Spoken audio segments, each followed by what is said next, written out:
I didn't want to go to Poland, period. I constantly avoided Poland. However, my grandchildren in Florida go to Dana Klein Jewish Academy. And the last one was Naomi. And when they finish high school, they go on the trip to Poland and then to Israel, 1 week in Poland, 1 week in Israel. And she asked me, and I was in a dilemma because I promised myself I wouldn't go to Poland, but she didn't know that. So I decided this is my last chance to be on the bus with Naomi, my granddaughter. And so I said, I'm going. And there were 4 buses, and I was on the bus with Naomi, and we had several people on the bus, the rabbi from Bnei Torah, and her whole high school was on the bus. And this is how I ended up going on the March of the Living.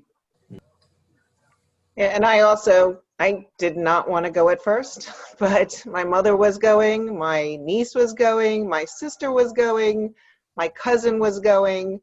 So how could I not go? And I think after the second day on the trip, I just thanked my sister kept pushing me to go. And by the second day on the trip, I thanked her profusely for pushing me to go, because it really was the trip of a lifetime. And to be there with my mother and my sister and my niece and my cousin was priceless. The place we went was Krakow, the ghetto. And in Krakow, when they had the Jews in the ghetto, they did an action on children. And they took those children and they dug holes, like the pits, and they killed them and they buried them. And that was the first my introduction. This is what we went to those pits. Now the ground settled down, so it is a little less. And there I was standing with all the kids and my granddaughter, and I really felt that I belong as part of the children that were in those pits. And it was a rainy day, and that's exactly how I felt. Maybe I just, it was very, very hard for me. And I looked up at Naomi. She was crying and I was crying.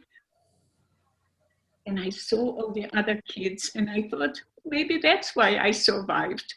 So I can be there with all those children.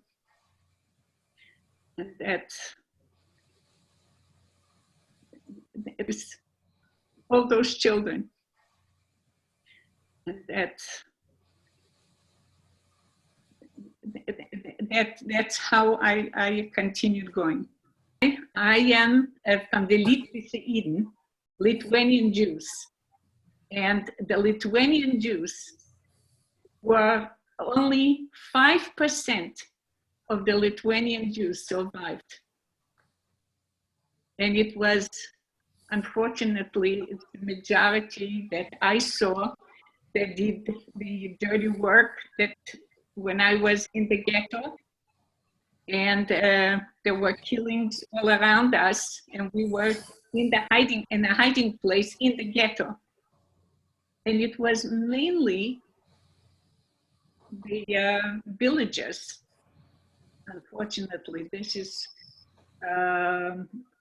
how the Lithuanian Jews were mainly killed, the children, to see all that.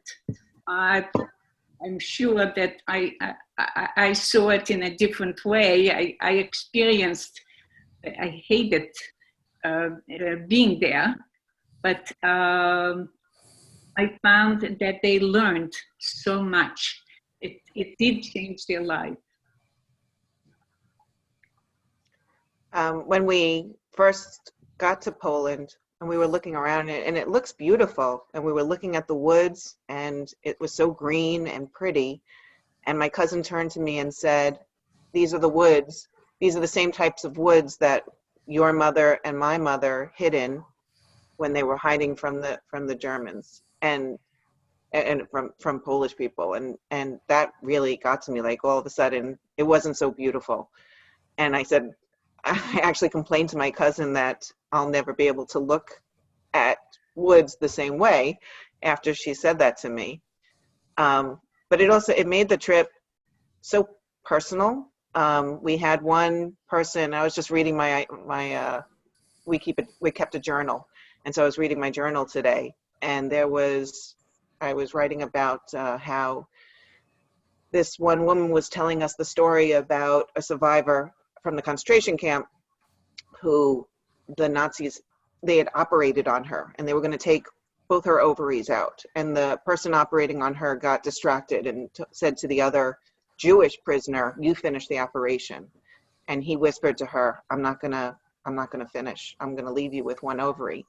And the person telling us this story was the granddaughter of that woman, the survivor. And she said that her father's name is Saul because the doctor's name was Saul.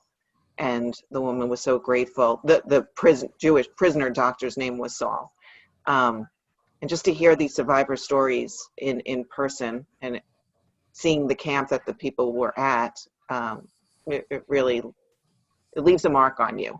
And even though I didn't want to go at the beginning of the trip, I will now work so hard to convince everybody to go on the trip, to go on the March of the Living.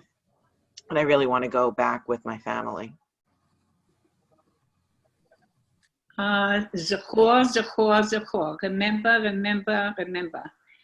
And this is what I usually end when I speak to children, and keep Israel safe, because that's the only place that is a place for us that where we can come to.